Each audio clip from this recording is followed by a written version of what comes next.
Oi,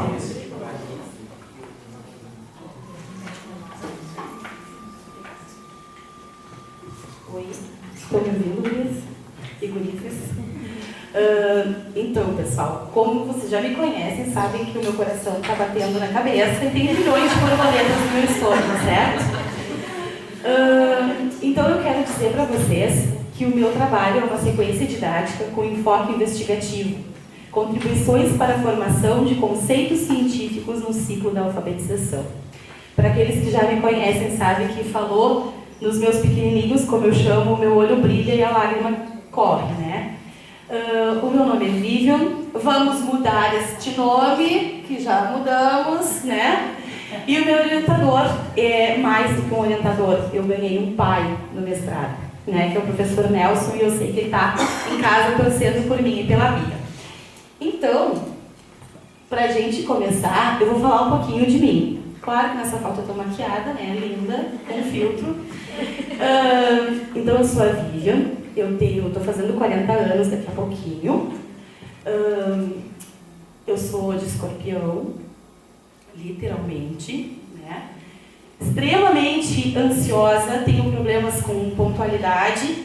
Hoje não, porque eu tenho outras coisas para me preocupar, mas tenho problemas com pontualidade.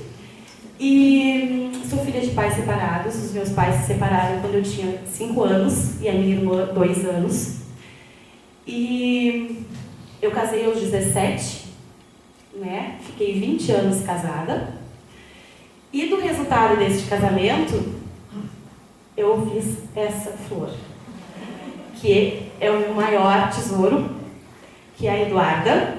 E a Eduarda hoje é minha colega, está se formando na Federal em História. Minha parceira, né? Ela revisa os meus trabalhos, ela faz todas as correções de português, ela assiste os meus vídeos, ela recorta a folhinha comigo, né? Então, essa é a minha super parceira. E agora, depois de jurar que nunca mais eu ia casar, eu conheci o Fabrício, que está tentando há 3 anos me convencer a casar. Acho que agora vai. Bom, eu queria contar para vocês então que eu nasci em Pelotas. Eu nasci aqui, gosto muito daqui e fiz o meu magistério aqui. E foi aqui que eu conheci a pessoa mais incrível desse mundo para mim, que é a professora Fátima. Quando eu entrei nos anos iniciais, eu conheci a professora Fátima. E como vocês sabem, eu estava passando por um processo de separação dentro de casa, né? Meus pais recentemente se separaram. E a professora Fátima foi aquela pessoa que me acolheu de um jeito como nunca ninguém nesse mundo me acolheu. E ela foi a minha grande referência como mulher, como tudo, né? E cada vez que eu entrava na sala de aula da professora Fátima, tudo que estava acontecendo no mundo acabava. E eu aprendi a ver a escola através dos olhos da professora Fátima. E eu nunca mais esqueci ela. E fui fazer o magistério no Assis Brasil, que era incrível. Quem passou pelo Assis Brasil sabe do que eu estou falando, né? E eu casei. Lá no finalzinho do magistério, eu casei e fui embora. Fui para Piratini. Um dia antes do meu casamento. Eu não tinha ninguém lá, eu não conhecia as pessoas, eu tinha uma família que era pouco conhecida, e eu fui embora para Piratini, uma cidade bem pequena, né? Carregada de história. Por qualquer lugar que tu passar, tu vai encontrar uma história, né? E fui estudar no Ponte Verde, que é uma escola grande que tem lá, bem no centro. E quando eu cheguei lá, eu encontrei uma outra professora, que foi a professora Rita. E a professora Rita, ela me acolheu com o mesmo olhar que a professora Fátima. E aquilo para mim foi de um acolhimento. E o meu sonho passou a ser como a professora Rita. Eu queria ser a professora Rita, né? E fui terminar meu magistério. Então eu terminei o magistério e passou a ser o meu sonho. Então o meu chimarrão de domingo à tarde era sentada dentro do carro, olhando para Ponte Verde me imaginando entrando lá dentro. Esses eram as minhas tardes de domingo. E passou o tempo, eu não pude exercer. Então eu fui fazer a faculdade muito tempo depois. Tá? Eu me formei, então, em licenciatura em Ciências Biológicas, pela Católica. Muito tempo depois, eu fui terminar com 27 anos a minha faculdade, minha primeira graduação. Tá? Logo depois eu fui fazer a metodologia de ensino em ciências, que foi a minha primeira pós. Fui fazer ludopedagogia, né, porque é o meu jeito. Eu gosto muito do que é lúdico, do que faz o olho brilhar. E agora senti a necessidade de fazer a pedagogia. Eu queria muito fazer esse complemento. Eu queria muito ser como a professora Rita, né? E eu sempre digo que quando todos os dias, fazem 10 anos que eu trabalho naquela escola, e todos os dias, quando eu entro na Ponte Verde, eu consigo enxergar aquela escola colorida, eu consigo enxergar aquela escola cheia de vidas, cheia de sonhos, de planos, né? E aí, neste lugar, tudo acontece. Quando eu estou com eles, a escola realmente ganha vida. E eu costumo chorar sempre que eu falo dos meus pequeninos, porque eu volto a ter a idade deles todos os dias. E para minha surpresa, este ano, nós recebemos a visita da coordenadora da CRE, e ela chega num dia em que a sala estava completamente virada, aquelas crianças todas pintadas, eu fantasiada assim, e ela chega para um aluninho e pergunta: ai, como tu gosta da tua escola? Como é que tu vê a tua escola? Ai, a minha escola é muito legal, mas eu acho que tinha que botar cor nela. E ela cai na bobagem de perguntar que cor. Uma parede tem que ser rosa, uma azul, uma vermelha, uma amarela. E eu fiquei olhando para ele e fiquei pensando: uau, eu consegui. Porque ele enxerga a escola do jeito que eu enxergo. E ali eu descobri assim que eu estou no caminho certo. Eu estou no caminho certo. Então, cada vez que eu me emociono ao entrar naquela sala de aula, eu sei que eu estou realizando um sonho meu e um sonho deles. Então, essa é a minha turminha de primeiro ano. Esta é a minha turminha de nono ano, porque eu trabalho manhã, tarde e noite. Eu tenho o primeiro ano à tarde, eu tenho um sexto e um nono ano na escola agrícola, que é uma escola um pouquinho menor, né, que o KVG, mas é uma escola tão linda quanto. E eu tenho a EJA à noite, que também são realidades incríveis, são milhões de histórias para contar. E eles também, de uma certa forma, enxergam a escola, né, com um olhar diferente. E essa é a minha rotina, todos os dias. Bom, por que eu fui pesquisar alguma coisa, né? Buscando compreender a grande dificuldade encontrada pelos professores do ciclo de alfabetização da educação básica da rede pública de Piratini, no que tange aos conceitos na área de ciências naturais, o presente projeto vem de encontro às necessidades de refletir acerca da formação dos profissionais, bem como apresentar estratégias didáticas que tenham como resultado auxiliar nas práticas de sala de aula, contribuindo para sanar os anseios relatados, bem como atuar como facilitadores na transmissão destes conhecimentos. Maçante ler assim, né? Então, vou tentar explicar um pouquinho do meu jeito, tá?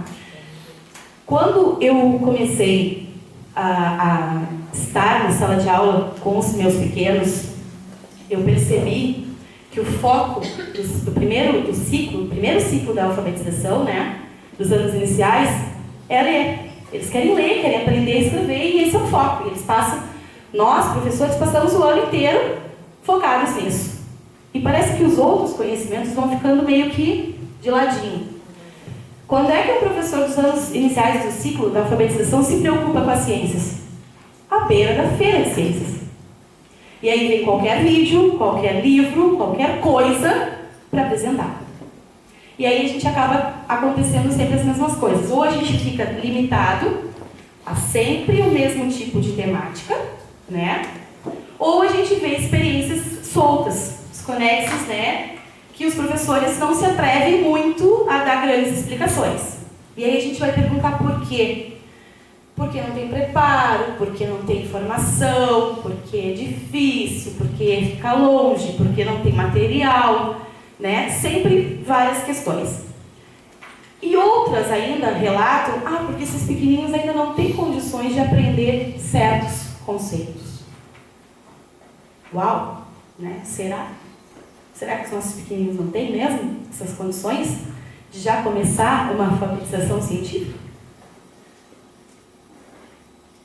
Então, veio o nosso objetivo geral: compreender como uma sequência didática investigativa pode servir de mediador no processo de ensino-aprendizagem dos conceitos científicos no ciclo de alfabetização da educação básica. E a questão do problema: de que maneira os brinquedos científicos podem contribuir para a formação dos conceitos científicos no ciclo da alfabetização, bem como auxiliar os professores desta etapa da educação básica nas suas práticas de sala de aula. Então, o que nós pensamos? Eu sou uma pessoa extremamente ansiosa, então eu cheguei para o Nelson com uma ideia de fazer um trabalho que eu poderia fazer 3, 4 mestrados, né? E aí a gente parou, focou, bom, vamos fazer uma sequência didática que a gente possa unir as duas coisas, né? Que as crianças possam contribuir para essa formação de conceitos e que possam auxiliar esses professores de forma clara, né? Porque, infelizmente, os nossos livros didáticos apresentam erros didáticos, né? E aqui eu não estou querendo ser antiética, é fato, né?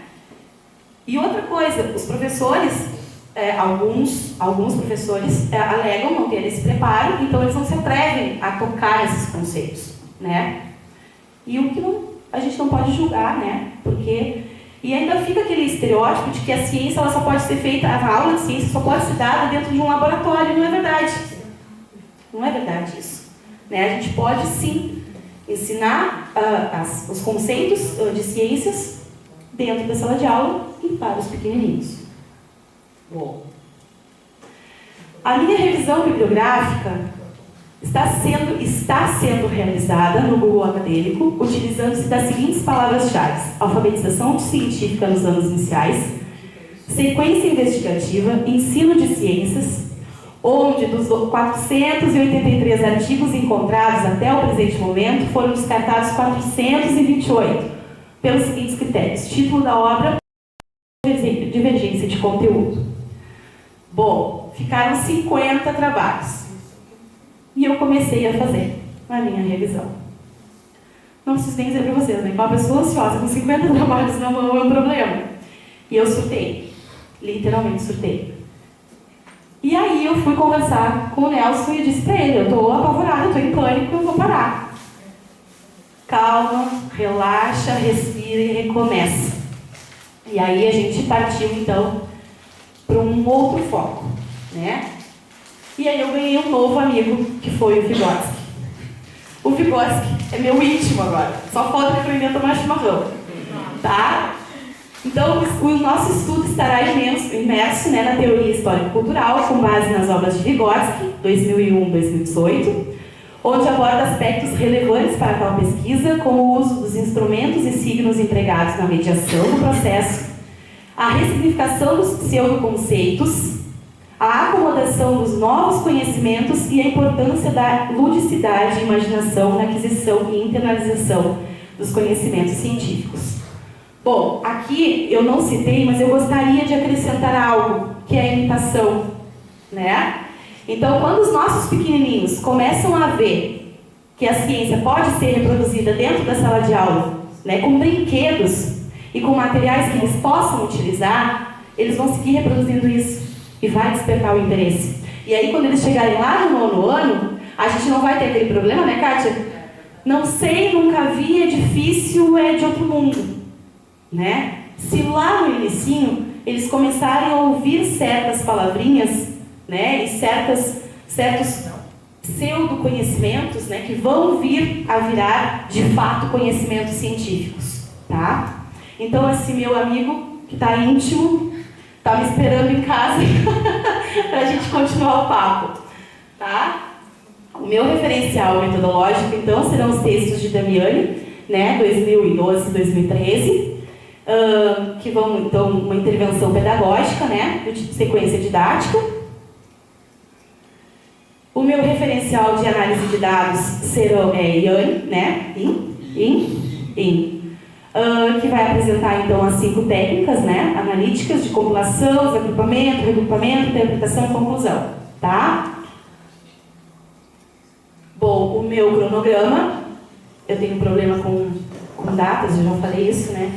Tenho um problema com prazos, tá? Então, os créditos a gente já está quase terminando, mas eu coloquei até lá porque vai, né? A minha revisão literária, como vocês já viram, eu fui, já voltei, provavelmente eu vou voltar outra vez. O meu referencial de trabalho, né? Eu pretendo concluir até o ano que vem, primeiro semestre de 23.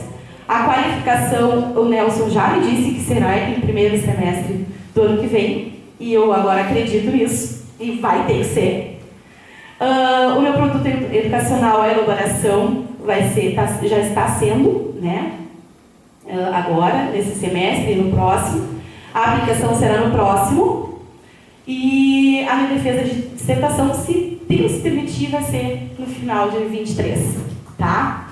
Bom, eu sei que vocês estão loucos para mim terminar, né? Mas assim, ó, eu queria só comentar algumas coisas para vocês, porque na minha pressa de concluir o prazo de entrega desses slides, professora, eu esqueci de falar do meu produto educacional, tá? Então, assim, o que se pensou?